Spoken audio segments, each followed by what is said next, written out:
Mateo, ika-4 na kabanata. Pagkatapos, si Jesus ay dinala ng Espiritu sa ilang upang tuksuhin ng Diablo. Siya'y nag-ayuno sa loob ng 40 araw at 40 gabi kaya't siya'y nagutom. Dumating ang Diablo at sinabi sa kanya, Kung ikaw ang anak ng Diyos, gawin mo ngang tinapay ang mga batong ito. Ngunit sumagot si Jesus, Nasusulat, hindi lamang sa tinapay na bubuhay ang tao, kundi sa bawat salitang nagmumula sa bibig ng Diyos. Pagkatapos, dinala siya ng Diablo sa Jerusalem, ang banal na lungsod, at pinatayo sa taluktok ng templo.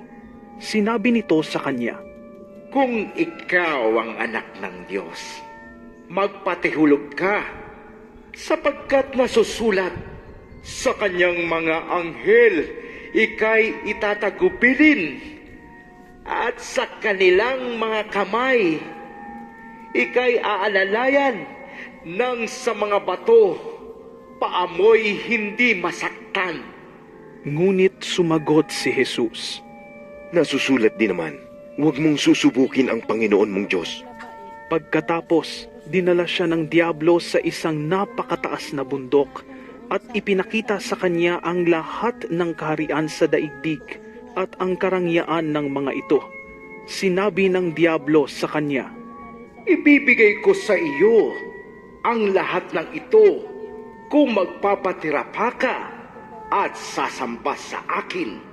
Kaya't sumagot si Jesus, Lumayas ka, Satanas, sapagkat nasusulat, ang Panginoon mong Diyos ang dapat mong sambahin, at siya lamang ang dapat mong paglingkuran. Pagkatapos, iniwan na siya ng Diablo. Dumating naman ang mga anghel at siya'y pinaglingkuran nila. Nang mabalitaan ni Jesus na ibinilanggo si Juan, bumalik siya sa Galilea. Ngunit hindi na siya sa Nazaret na nirahan, kundi sa bayan ng Capernaum na nasa baybayin ng lawa ng Galilea na sakop ng Zebulun at Neftali.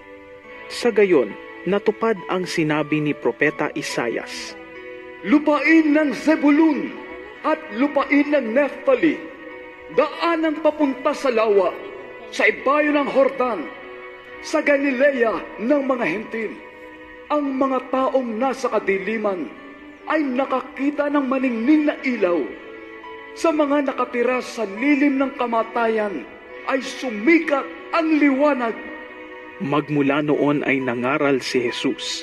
Itinuturo niyang, Magsisi kayo at talikuran ang inyong mga kasalanan, sapagkat malapit nang dumating ang kaharian ng langit. minsan, naglalakad si Jesus sa tabi ng lawa ng Galilea. Nakita niyang naghahagis ng lambat sa lawa ang 2 mangingisda, si Simon na tinatawag ding Pedro at ang kapatid niyang si Andres. Sinabi ni Jesus sa kanila, Sumunod kayo sa akin, at gagawin ko kayong mga mangingisda ng mga tao. Noon di iniwan nila ang kanilang mga lambat at sumunod kay Jesus. Nagpatuloy siya ng paglalakad at nakita rin niya ang magkapatid na Santiago at Juan na mga anak ni Zebedeo. Sila'y nasa bangka kasama ng kanilang ama at nag-aayos ng lambat. Tinawag din sila ni Jesus. Agad nilang iniwan ang bangka at ang kanilang ama at sumunod kay Jesus. Nilibot ni Jesus ang buong Galilea. Nagtuturo siya sa mga sinagoga at ipinapangaral ang magandang balita tungkol sa paghahari ng Diyos. Pinapagaling din niya ang lahat ng uri ng sakit at karamdaman ng mga tao.